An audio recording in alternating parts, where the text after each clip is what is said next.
Dengan nama Tuhan yang Maha Pemurah lagi Maha Perkasa. Assalamualaikum warahmatullahi wabarakatuh. Pergi ke taman memetik melati, harumnya mekar di waktu pagi. Rukun negara pengikat hati, membina bangsa penuh harmoni. Hadirin sekalian, jika sebuah rumah teguh kerana tiangnya, jika sebatang pokok kukuh berdiri kerana akarnya, maka sebuah negara pula utuh kerana prinsipnya.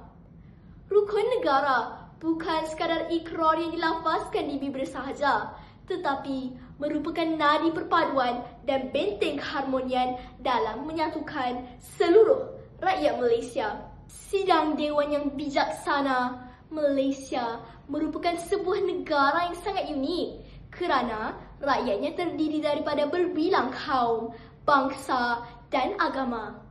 Namun, perbezaan itu bukanlah penghalang untuk kita hidup bersatu padu. Sebaliknya, prinsip kepercayaan kepada Tuhan mengajar kita untuk selalu menghormati kepercayaan dan amanan agama antara satu sama lain.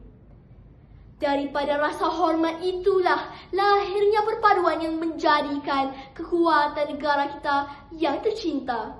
Hadirin yang dihormati, apakah artinya menjadi rakyat Malaysia? Adakah cukup sekadar dilahirkan di bumi bertuah ini? Tidak, semestinya tidak. Menjadi rakyat Malaysia bererti kita memikul amanah untuk setia kepada raja dan negara.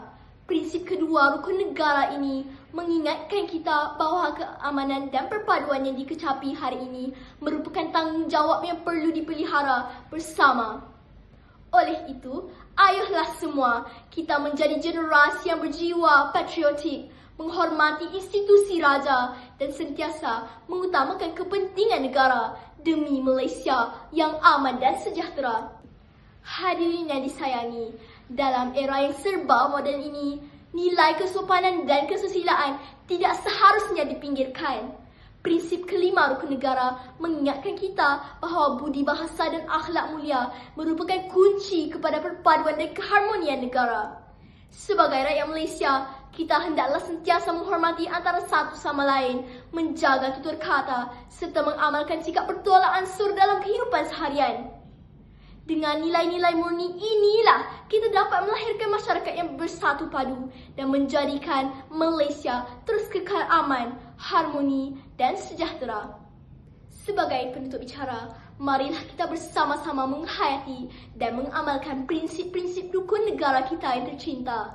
Sesungguhnya, kepercayaan kepada Tuhan, kesetiaan kepada raja dan negara, serta kesopanan dan kesusilaan merupakan nilai-nilai yang amat penting dalam membentuk jati diri rakyat Malaysia. Ingatlah, generasi yang hebat bukan sahaja cemerlang dalam pelajaran, tetapi juga unggul dalam sahsiah dan semangat patriotisme. Semoga kita menjadi generasi yang mampu membawa Malaysia ke arah masa depan yang lebih aman, harmoni dan gemilang. Akhir kata, sekian, terima kasih.